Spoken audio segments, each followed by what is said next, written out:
আসসালামু আলাইকুম। আশা করি সবাই ভালো আছেন এবং সুস্থ আছেন। কয়েকদিন যাবৎ প্রচুর বৃষ্টি। তো আমি যেখানে আছি সেখানে এই যে দেখা যাচ্ছে পানির ভিতর থেকে ভূত ভূত ভূত ভূত বের হচ্ছে। আমি দুই একদিন ধরে ফলো করতেছি যে এখান থেকে ভূত ভূত বের হচ্ছে। এখন আমি চাচ্ছি এইটা গ্যাস কিনে এটা দেখার জন্য, আগুন জ্বালানোর জন্য। এখন কিভাবে আগুনটা জ্বালাবো সেটা আপনাদের দেখাচ্ছি। আমি একটা বোতল কেটে নিছি এবং একটা এই যে পেঁপে গাছের ডাট, সেটা আমি এখানে বইরা কাদা মাটি দিয়ে আটকাই দিলাম, জানি গ্যাস যদি হয় জানি বের হয়ে না যেতে পারে। আর একটা গ্যাস লাইট, দেখা যাক আগুন জ্বলে কিনা। এক্সপেরিমেন্ট, বিজ্ঞানী বিজ্ঞানী। আমি দেখাচ্ছি আগে এটারে ওইখানে এখন গাঁথতে হবে।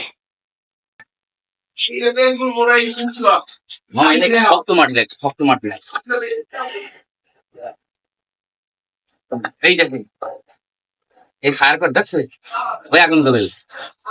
এই হ্যাঁ, আগুন দেখা যায়, আগুন দেখা যায়, আগুন কি দেখা যায়? মামা আমি তো গ্যাসের খানি উৎপাদন করে এই দেখো, এই লাইট এট লাস্ট আমি সাকসেস হইলাম। মানে এখান থেকে তোমার যে গ্যাসটা বাইরে, গ্যাসটার ভিতরে আমার তৈল যেহেতু কিছু একটা আছে, যেখানে তৈলে গ্রান আসতেছে, বাতাস বাতাস। হ্যাঁ, এখন একটা ডিম ভিজে খাওয়া লাগে না এই জায়গায়। আমি সাকসেস।